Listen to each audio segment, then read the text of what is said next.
Sticking to a budget and making fiscally responsible decisions will help you save enough money for emergencies, future goals, and retirement.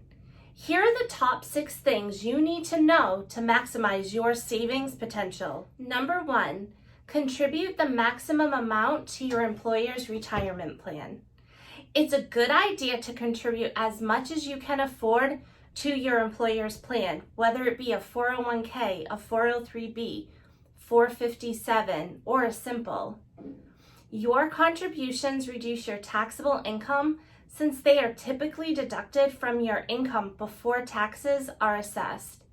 This may be a good idea no matter how the market is doing, since it's free money if your employer matches part of your contributions. Number 2, budget, budget, budget. The first step to having a plan you feel confident about is to create a detailed budget so that you can determine how much you spend and how much you can save. Include your after-tax salary at the top, then make a list of your expenses. Some main categories to include in your budget are things such as your rent, mortgage, groceries, utilities, phone, and transportation costs. You may wish to also include things such as education, entertainment, and other items suited to your lifestyle. Whatever is important to you, you should budget for. Create an estimate if you aren't sure of the monthly expense and update it as needed based on your actual expenses. Having everything written down is a great way to look for future opportunities to cut back.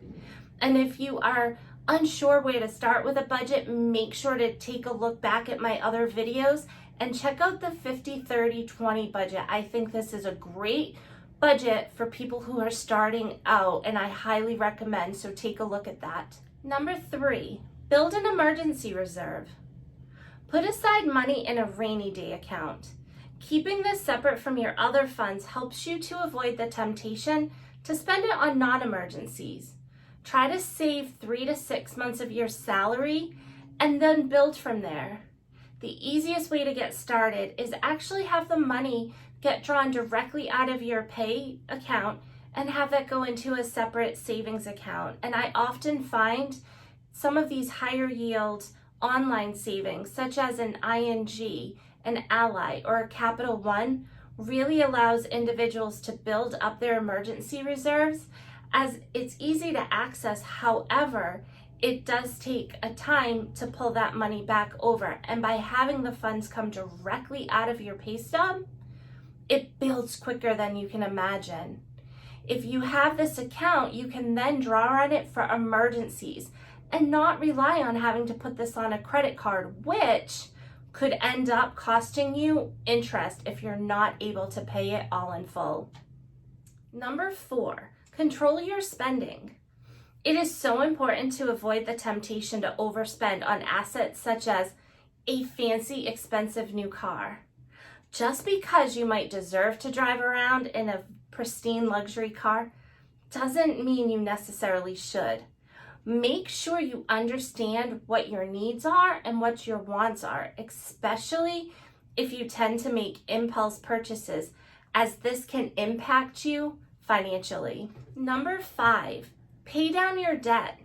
Excessive debt prevents you from reaching your optimal savings potential. This is especially true if you have high interest credit cards. It's important to rein in on your impulse spending and minimize your debt. If you have outstanding debts, be sure to take a look at my videos on the avalanche and snowball debt payment strategies. And number 6, put your money to work. Once you have some money to invest, consider really putting it to work. You may choose an investment savings account for medium and long-term goals, such as a down payment on a home or a college fund for your children. We all face challenges and opportunities when it comes to saving and budgeting. By being proactive and taking the necessary steps to put together a plan, you can allow yourself to build the financial life you desire and truly live a financially fit and confident life. For more financial tips and strategies, be sure to follow me on Instagram, where you can download my free Financially Fit 12-month planner. Let's make this the year you become financially fit.